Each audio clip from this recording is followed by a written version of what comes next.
right now on 5 on your side at 10. With the last couple of days of severe weather in mind, we've had a quiet period this weekend, but now we're already looking ahead to Tuesday, our next severe weather threat. Why we're under an enhanced risk just ahead. Less than 48 hours until Election Day in Missouri and Illinois. We highlight one of the tightest races in St. Louis's Alderman. But first tonight, 17 dogs saved from a hoarding situation, now desperate for a home. We are so overpopulated. The shelters, the rescues, everybody. Why some believe legislation is the only way to protect our four-legged friends. Thank you for joining us. I'm Ann Allred. Mike Bush has the night off. Volunteers with Lucky Chance Rescue are voicing their concerns as they continue caring for these animals. 5 on your side's Holden Kerwicki has more on their push for pet laws. When Lucky Chance Animal Rescue got a call about a hoarding case, Shannon Reed and Megan Delaney admit they didn't know what they were getting themselves into. 8 puppies is what we thought we were getting. We ended up getting, 17 dogs total. Though they may not look like it now, just 1 week ago, these Labradoodles were covered in mats after being surrendered by a backyard breeder. They were just caked in feces and urine, and it was horrible. The smell that came off of them and continued to seep through their skin even after multiple baths was just heartbreaking. The good news is they were able to find fosters for the dogs. We have to have fosters to save dogs. But that's not stopping the vet bills from piling up. The cost is going to be over $6,000 to care for these 13 dogs, and that's just basic veterinary care. All of the dogs have worms. We don't know if they're heartworm positive or not, and if they are, that's like $8,000 to $1,000 a dog. While they continue caring for these animals, they believe it's time for Missouri lawmakers to put a stop to these types of situations and protect our pets. The legislature has got to do something for the backyard breeders, for consequences for people for dumping dogs, something. We need our government to help us. Lucky Chance Rescue hopes to spend the next 4 to 6 weeks nursing these dogs back to health, socializing them, and generally teaching them how to live as inside dogs. If you'd like to help out and donate, just go to our website, ksdk.com, and click on the link to this story. Reporting in Baldwin, Holden Kerwicki, 5 on your side. Let's take a live look outside downtown St. Louis. A quiet spring night across St. Louis. Temperatures nice and warm today. It was sunny, low 70s. The beautiful weather led to long lines at Ted Drew's. People even out in their shorts tonight. It's going to be even warmer tomorrow, but all eyes are on Tuesday this week. Weather First meteorologist Gary Frank is here to tell us why we need to be weather aware. Gary. Yeah, another significant situation setting up for the region, and how that impacts us remains to be seen, but it is one of those things that maybe the ingredients are even come together a little bit better than Friday. Right now it's quiet and the wind is starting to settle down, and for the most part we're not seeing much. There is a few storms from leftover severe weather that was in the panhandle of Texas moving north, and the northern edge of that I think is going to nudge enough moisture and provide maybe a light shower or even a rumble of thunder overnight, but that is not going to be severe. Temperatures in the low 60s still, even mid to upper 50s, even 70 in Jeff City. And as that moisture settles in, that will help our temperatures stay relatively mild with scattered showers and a few rumbles of thunder tonight with 53. But what we can expect this week is a very warm start. More shorts, more ice cream. Sign me up. But the severe weather returns, and that's what we're going to start to focus on as we get close to Tuesday. It's also the warmest day of the year so far. More warmth, more 80s, but that's more fuel for storms. We'll discuss how that impacts us on Tuesday and what we can expect for the week ahead. Tonight, officials in Illinois confirm at least 4 deaths in the state from the weekend's deadly storms. Governor J.B. Pritzker toured many devastated communities today, including the city of Belvidere. That's where a tornado caused a roof to collapse on a music venue, killing 1 and injuring dozens of others. 3 other people died in Crawford County after their home collapsed. Please know that the people of Illinois grieve with the families of those who were lost, and we stand ready to assist all of you and the injured in your recovery. You are not alone. Today, Arkansas Governor Sarah Huckabee Sanders toured tornado damage in her state with FEMA officials. A state of emergency has been declared. 5 people were killed in Arkansas. More than 30 people were killed Friday by the line of storms that hit 7 states. We are less than 36 hours away from the polls opening on both sides of the river. In St. Louis City, voters will have their say on a new, smaller version of the Board of Aldermen. Our political editor, Mark Maxwell, is here with one of those hotly contested races. Mark? And it's crunch time on the campaign trail as politicians try to win your vote, and undecided voters have just 2 days left before that major turnover at City Hall. We went to South City to see one of the closest races in the spring primary, where the two top vote getters were just 85 votes apart. If you got a knock on the door this weekend, chances are it was a politician or their campaign asking for your vote. Going door to door. Candidates running neck and neck in the new First Ward in the southern tip of St. Louis seem to be running on similar platforms. On public safety and basic city services. Public safety, they're about city services. But press a little harder, you can start to make out some daylight between them. The qualifications for the job, which I do think is the real difference. Incumbent Alderwoman Ann Schweitzer says her experience sets her apart. I have 2 years experience on the job. My constituents know that I'm responsive to them. We asked Sheriff's Deputy Tony Kirchner, What's the difference between a vote for you and a vote for Ann Schweitzer? Well, I support the police. In social media posts, Schweitzer says any suggestion she doesn't support police is a bald-faced lie. I support police and fire, making sure that their pay is as good as we can get it, really. Schweitzer supported the recent record raise for city officers. Kirchner said he's running against dishonest, scum-peddling politicians. We asked him, would he vote any differently than Schweitzer has in office? Well, I went a lot of things on spending. I don't know a full understanding of where all this money's been allocated for. The candidates hold slightly different views on the city's outlook, too.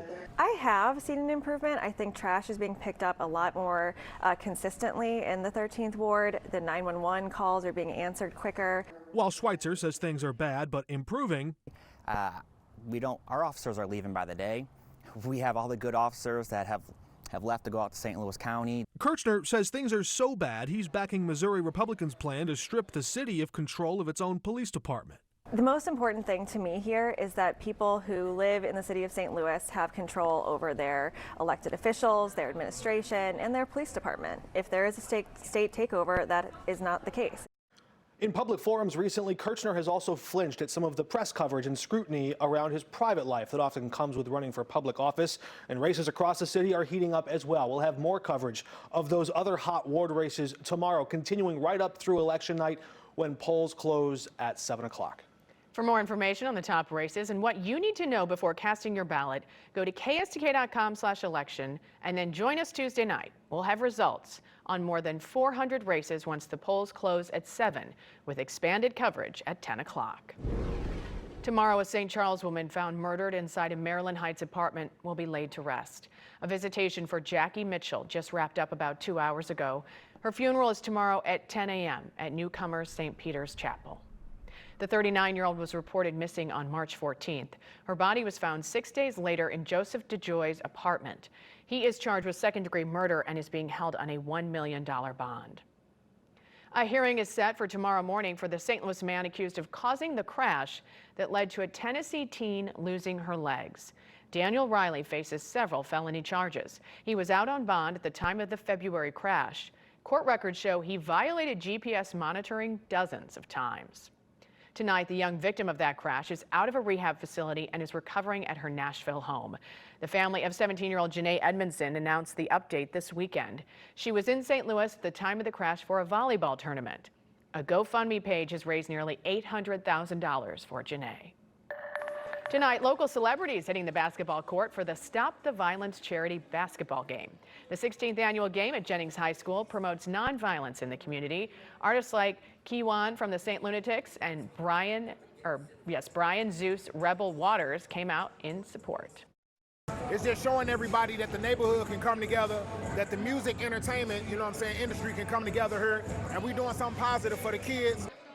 The money raised today goes towards the Stars in the Sky Foundation. That's a nonprofit dedicated to ending domestic violence. Tonight, a sobering statistic. Today, gun violence, and this is shocking to me, is the leading cause of death of our young people. Is this true or just another political talking point? We verify. Airing dirty laundry on laundry detergent. Tonight, we're putting your favorite brand through the ringer. With a quiet start to the week Monday, but Tuesday we're looking ahead to our severe weather potential. We're tracking these storms and the timing of our severe weather threat ahead. We're We're about 36 hours away from an historic moment in the U.S. Former President Trump is set to surrender to authorities in New York on Tuesday and be arraigned on criminal charges. The grand jury indictment remains sealed. Tonight, security is ramping up in Manhattan, involving thousands of police officers and Secret Service agents. Trump is planning a news conference when he returns to his Florida home on Tuesday night. 3 of the 6 victims from Monday's shooting at Covenant Christian School in Nashville, Tennessee, were laid to rest this weekend.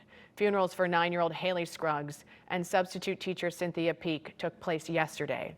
The family of 9-year-old Evelyn Dickhouse, who has connections to Washington, Missouri, celebrated her life on Friday.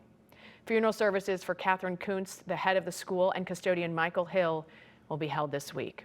Arrangements are still pending for 9-year-old William Kinney. The tragedy in Nashville this week has once again reignited the debate over guns. A claim by gun control advocates is guns are now the leading cause of death in children.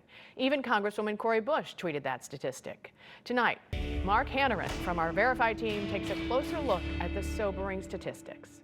During a December press conference, Washington Governor Jay Inslee spoke about the increase in gun violence against children. Today, gun violence, and this is shocking to me, is the leading cause of death of our young people. Several viewers reached out to us to verify Governor Inslee's statement that gun violence is the largest cause of death in children.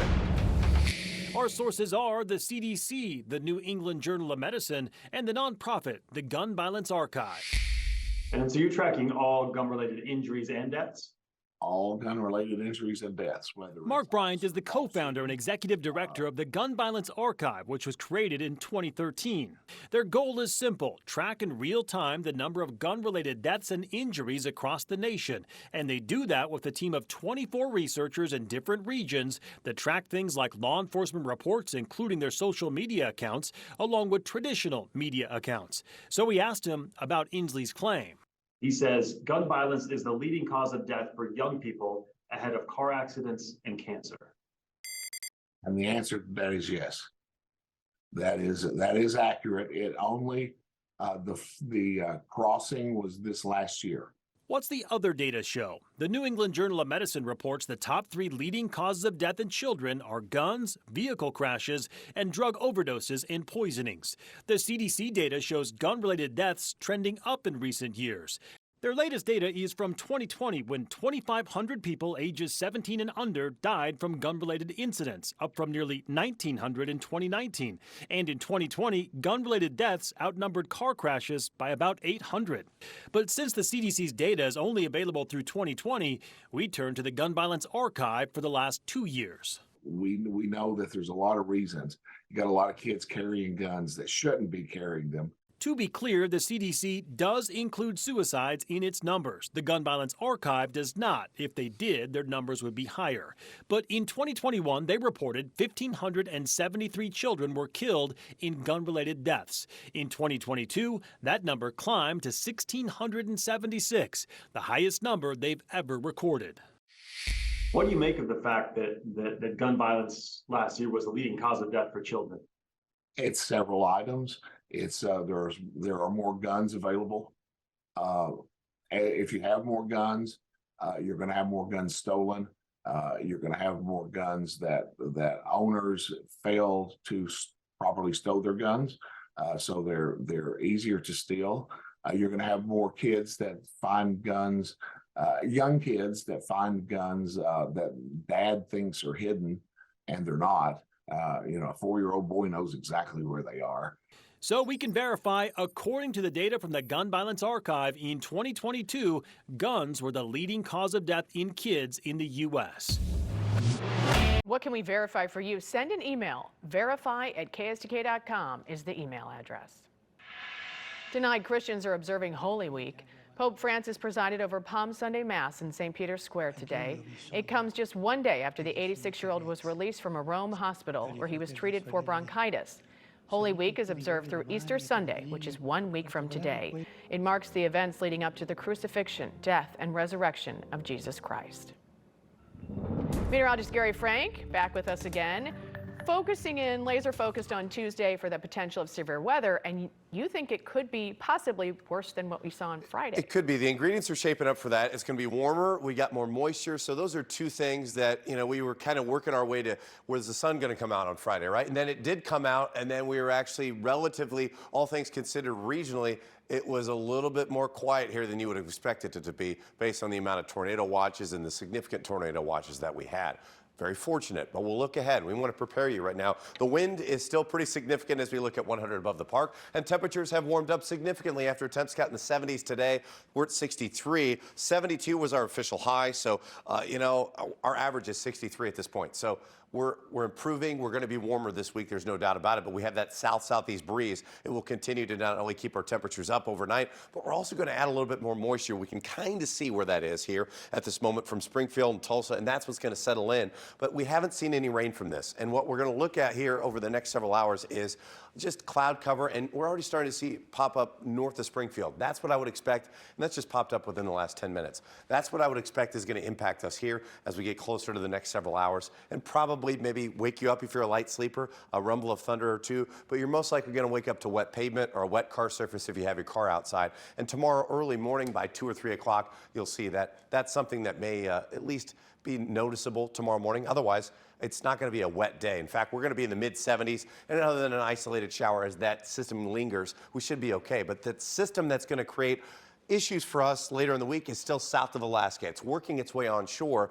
and as we look ahead, we're now under an enhanced risk. Once again, this is what we were setting up to the event, and then on Friday, we turned up to a moderate risk. This is category 3 of 5 from the Storm Prediction Center. I want to zoom into a few locations to give you an idea, because Jerseyville, Troy, O'Fallon on the Missouri side, and even St. Louis City, you are in that category 3 risk. And other spots are in 2. This is kind of a moot point right now as we get closer, but this potential storm that gets closer to us is going to bring us widespread severe weather throughout the region. The severe ingredients are there. In fact, they're coming together in all types of severe weather possible. Now, it looks like late Tuesday evening into the overnight hours, but the storm is moving onshore right now, and that helps to give us an idea, because it's going to meet with, you're going to be able to see what the pressure is, winds, things of that nature that feeds into the computer model data and gives us a better timing. But right now, 85 degrees on Tuesday, significantly more humid over the next couple of days. Late storms even could hold off as late as 9 or 10 o'clock or beyond that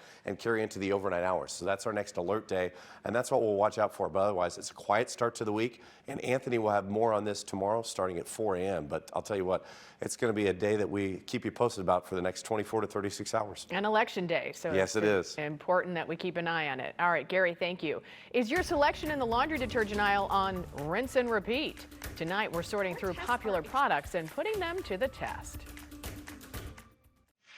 Tonight, a surprise announcement from OPEC could have you paying more at the pump soon. Saudi Arabia and other major oil producers announced they're cutting more than 1 million barrels a day from May until the end of the year. The White House has been pushing for more production to keep prices lower. The price to fill up your tanks already up. Right now, the average price of gas in St. Louis is up 20 cents from a month ago at $3.19 per gallon. Over in the Metro East, drivers are paying around $3.58 a gallon. That's up 15 cents from last month. When it comes to laundry detergent, you probably have a favorite, but you may not know manufacturers often change the formula. Consumer Reports tests those detergents every year and can tell you which ones clean the best. Here's Mike Bush. Whether you're pro powders, prefer pods, loyal to liquids, or shopping sales, Consumer Reports tests of dozens of laundry detergents can help. Our tests are extremely tough. Even the best detergents can't remove every stain completely. So it's really about getting one that works for what you are typically laundering and whether you routinely have heavily soiled clothes. CR's testers launder fabric swatches soaked with blood, body oil, chocolate, coffee, dirt, grass, and salad dressing. The lighter the stain after washing, the better the detergent scores on cleaning performance. Testers also checked out an alternative to typical detergents, laundry sheets, made of concentrated laundry detergent and held together by a resin and dissolvable paper. And they are also free of plastic packaging. The laundry sheets as a group didn't perform as well as liquids and pods in our tests. However, if your laundry isn't heavily soiled and you're looking for a more sustainable laundry routine, these could be a good option. Tide Plus Ultra Stain Release and Persil Pro Clean Stain Fighter tackle dirt and body oil, as well as tougher stains like grass and blood. But if grass and blood stains aren't a routine occurrence in your home and you're looking for a better value, CR says consider Kirkland's Signature Ultra Clean Liquid from Costco. If convenience is key, these Power Pods from Tide earn top scores among the pods. However, that convenience costs more, and pods have other downsides. Pods can be dangerous, especially in households with cognitively impaired adults or young children who might accidentally ingest them. Another reason to stick with liquid detergents, they can also work double duty as pre-treaters for stains, which means one less product you need to buy. For Consumer Reports, Mike Bush, 5 on your side. None of these detergents were stellar at removing coffee stains. Consumer Reports says to act fast by flushing the fabric from the back with cold water and then applying a pre-treat or detergent. The Show Me stage shows up in the Final Four of collegiate chess. Tonight, the local team exclaiming checkmate. Today, thousands of runners took over the streets of downtown for the Go St. Louis Marathon. Runners in the full and half marathon started in Forest Park and ran through the city's iconic neighborhoods before ending at the Gateway Arch.